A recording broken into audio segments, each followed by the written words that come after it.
So from Icon Siam Mall, nag-BTS kami. So BTS pala yung tawag nila sa may train nila. So ibig sabihin nun, Bangkok Mass Transit System. So from Chao Roen Nakhon Station, na station na makikita dun sa may Icon Siam Mall, pumunta kami sa may Krung Thon Buri Gold Station. And then from there, going to Chong Non Si Station naman. Kasi yung train from Icon Siam is hindi directly connected going to Chong Non Si Station. Kaya we need to go to the different station first.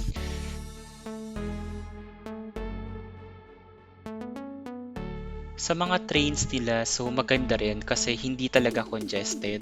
So, may option ka or pwede kang umupo. Pero syempre, pinili kong tumayo.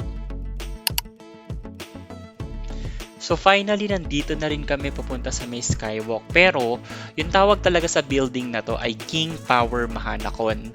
So maraming mga activities dito. Aside sa Skywalk, meron din Skyrides. And then, syempre considered as shopping mall din siya. And then marami pang ibang mga pwedeng mapuntahan sa loob. And then aside from it, residences din siya. So para siyang hotel, pero pwede ka makapag-acquire at maging owner ng parang hotel or parang condo na to.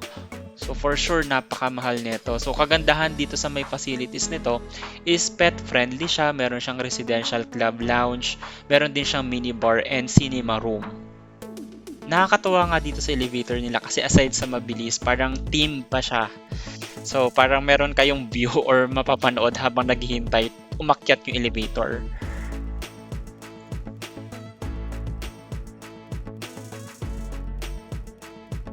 So ngayon nga, nandito kami sa one of the Bangkok's best premium attractions, ang Mahanakon Skywalk.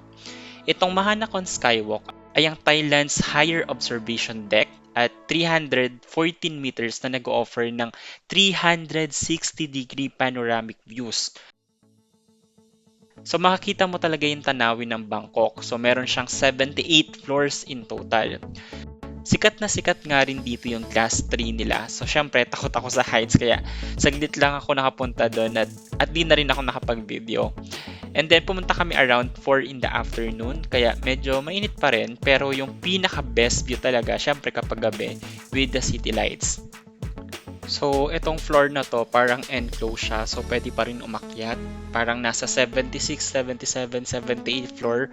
Yung parang pinaka-open space talaga na 360 degrees talagang makikita mo talaga yung buong view ng Bangkok, Thailand. Kaya, nakaka-amaze lang din at masarap mag-chill.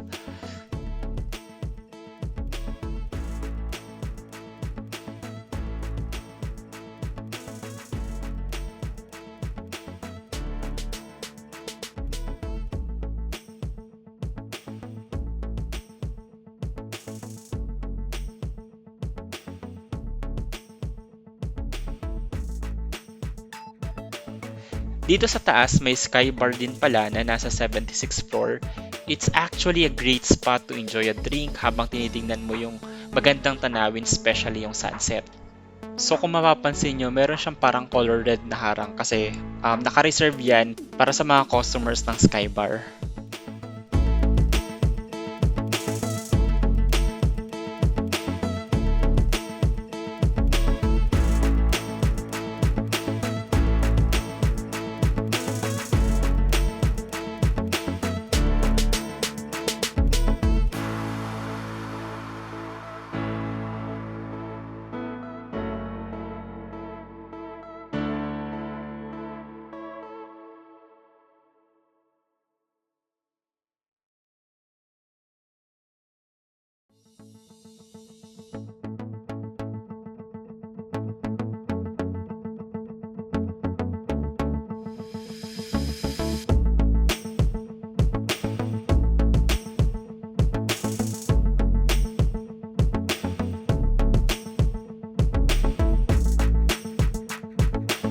So nandito naman ako sa may Manakon rooftop sa may Skywalk.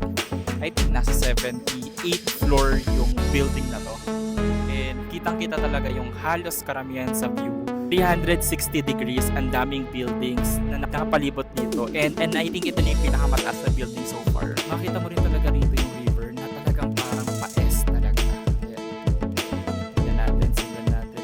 Paano rin siya eh. Talagang nakasurround talaga yung river all throughout.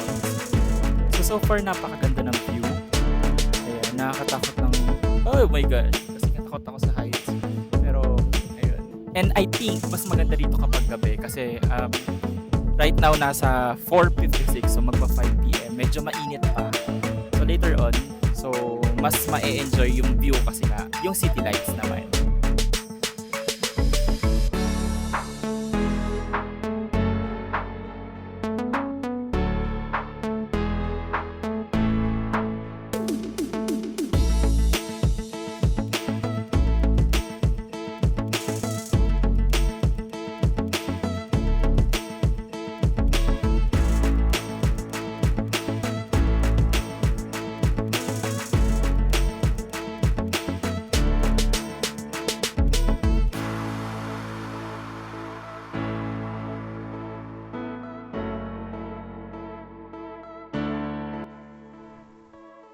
So habang padilim ng padilim, dumarami rin yung tao at mas gumaganda rin yung view dahil nga sa city lights.